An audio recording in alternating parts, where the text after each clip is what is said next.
Alright guys, here's a January haul so far, and so we'll go through here quickly. Got these for $1 a piece this week. Flash Gordon Zeitgeist number 7. This is a great title by Dynamite Entertainment. A little bit of a retro cover here.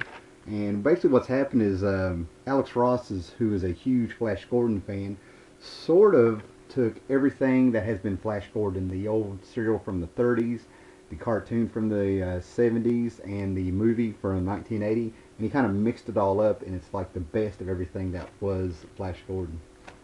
Okay, and I've got issue 1 of this, and I'm getting a piece here and there. It's probably like my 3rd issue of it. Batman Beyond Unlimited number 9, one of the best just comic books that you can get right now. It's a Batman Beyond story with a backup feature of the Justice League Unlimited from the Batman Beyond cartoon series. This is just a really, really good book, Alright, I got this because of it's a Watchmen cover. This is Spawn number 225. And, apparently he's got a whole run of these covers that are like retro covers or homages to his past work and stuff like this. And honestly, I don't think I've read an issue of Spawn since issue 35, possibly 50. And what was so funny is I opened it up and, here it is, 190 issues later maybe.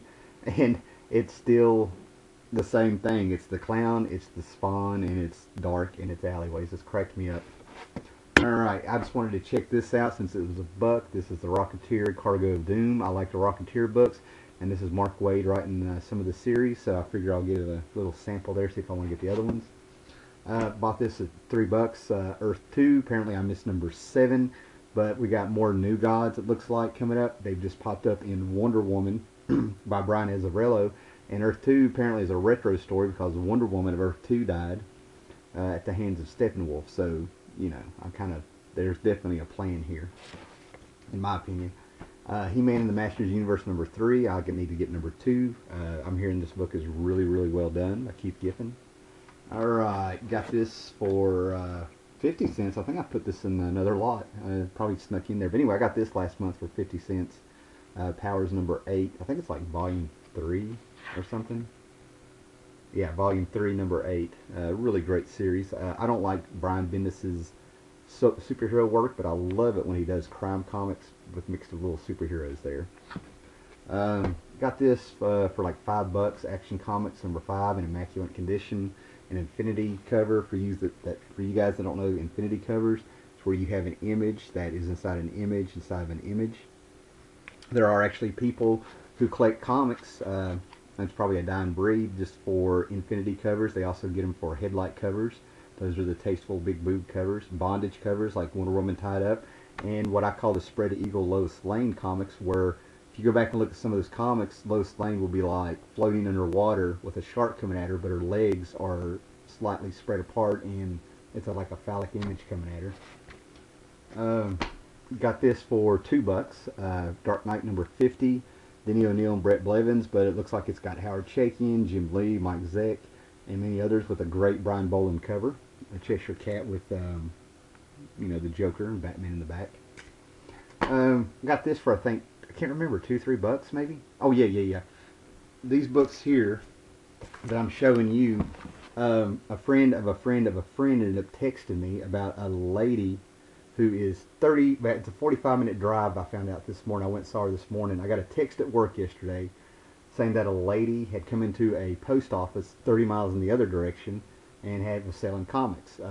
She was mailing them out, and the lady started talking to the person working at the post office that I used to know, and then they got a hold of a person that they still knows me, and they sent me a text, and called the lady last night and this morning, and she had about 6 boxes of comics. Her dad's old, and she's just trying to sell them.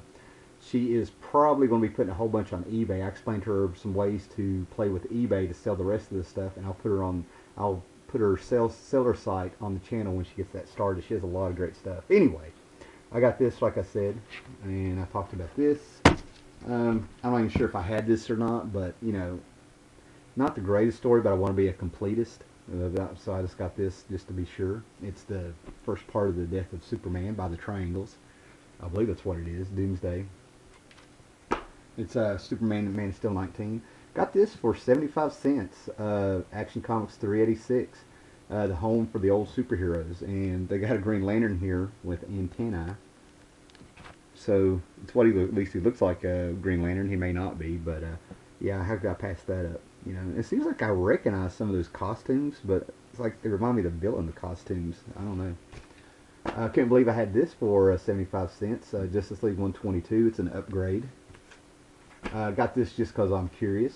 50 cents on this one. Action Comics 579 from 1986.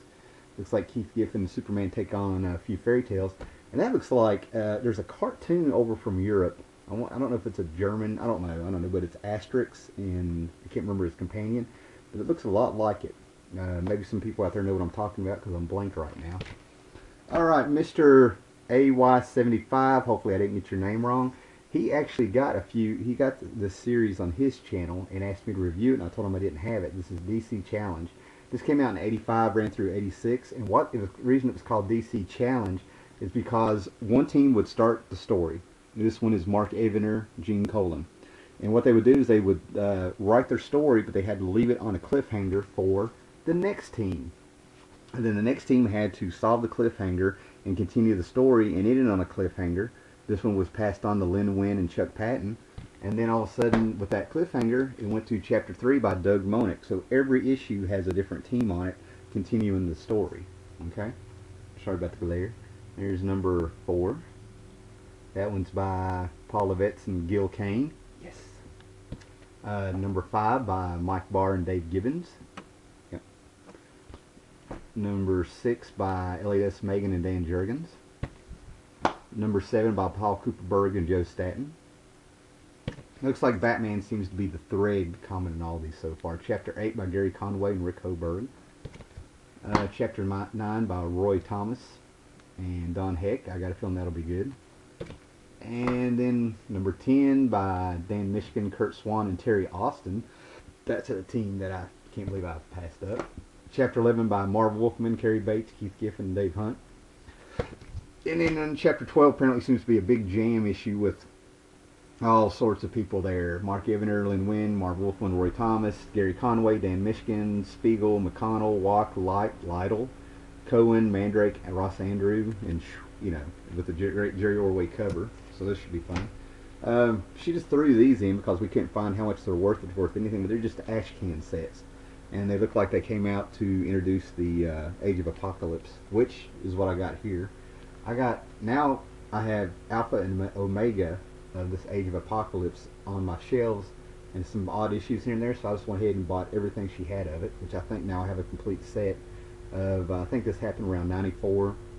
The Age of Apocalypse. What happened was his Legion, I believe, Xavier's son, or somebody, went back in time and killed Xavier, and it messed up time. And this is what the X-Universe, Marvel Universe would have been if Xavier had been killed way back when. The Age of Apocalypse, The Chosen, Generation Next number 1, Generation Next number 2, and these replaced the regular X titles like, what was this called? Generation X became Generation X for 4 months. Number 2, looks like I got them out of order. Okay, Factor X, which was X Factor, number 1. Number 3, yeah, I got them out of order. Number 2 and number 4. Alright, and then there's the Astonishing X-Men. I remember around here this was hot. You know, everybody wanted this one. Here's number 1. Number 2. I got odds and ends of this one, so some of these are doubles. Number 3. And number 4. Weapon X, this replaced Wolverine. Number 1. Number 2. Number 3. And number 4. And then Amazing X-Men, which I think just replaced the regular X-Men title, if I remember right. There's number 1, number 2, number 3, and number 4. And Gambit and Externals, I'm assuming that replaced Excalibur, if my memory is serving right. You know, we'll see. We'll see. I think this was the underdog. I think these guys sort of replaced the Starjammers. They were in space. I don't know. I'll read them and find out. And these are way out of order. Number 4, number 1, number 2, and number 3. Alright guys, got all those, unless I said otherwise, those were 50 cents a piece. Alright, thanks a lot guys.